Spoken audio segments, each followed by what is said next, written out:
all the way from Australia. And he is our laughing kookaburra. Now, I'll just stay seated, sweetie, okay? You guys stay seated. Thank you. All right, you can go to Lorenzo. Now here, like I said, he's a laughing kookaburra, so he has that distinctive laugh. Now Zook here, he is a little bit shy, so he doesn't like to do our laugh for us, but we do have a lot of laughing kookaburras in the zoo that does like to do their laugh. Now that laugh is actually a territorial noise, and so when he's doing that laugh, he's telling other kookaburras and other animals, I have the best piece of meat. Now, that laugh is actually very distinguishable. They're usually used in movies and as jungle sounds, as monkey sounds as well. Even in SpongeBob, you know that dolphin sound in SpongeBob? That's his laugh. Now, Zook here is part of that kingfisher family, and so that means with that family, he will be hunting over the water, but Zook here, he is actually not the only one that will hunt over that water. He'll be hunting on land. And as a predatory bird, he'll be eating those small mammals and small reptiles as well. And as a predatory bird, he has to do that predatory swim. So if his meat is not tender enough for him, what he'll do is he'll grab that piece of meat, he'll take it up high in the sky, and then he'll drop it. So if you're ever in Australia and you see reptiles falling from the sky, it's not the apocalypse. It's just Zook here. And he's just trying to get a nice dinner. Well, let's do one more flight. We'll see in this little area. Now, of course, with this wind, there are a lot of distractions with him as well. What's really interesting with the wind is that he can actually keep his head still while that wind is blowing, and so he's able to keep his head still and his body will actually move, which allows him to see his prey really easily. He said get somebody else to do it.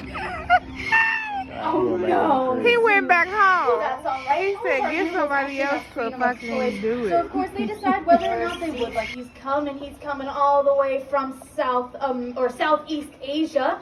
And I will tell you that when he does come out, that he is going to be utterly adorable. Right, yeah, so cute. I know, I disappeared. It's all right. But this is Dale here. He is actually our Asian small-clawed otter. And as an Asian small-clawed otter, he is that smallest of those otter species. And he weighs a hefty 8 to 10 pounds. Now Dale here is showing off his body that's made for that water. He has a streamlined body and a rudder-like tail, which allows him to do all those quick turns, which allows him to swim and steer in those rivers, streams, and even flooded rice paddies.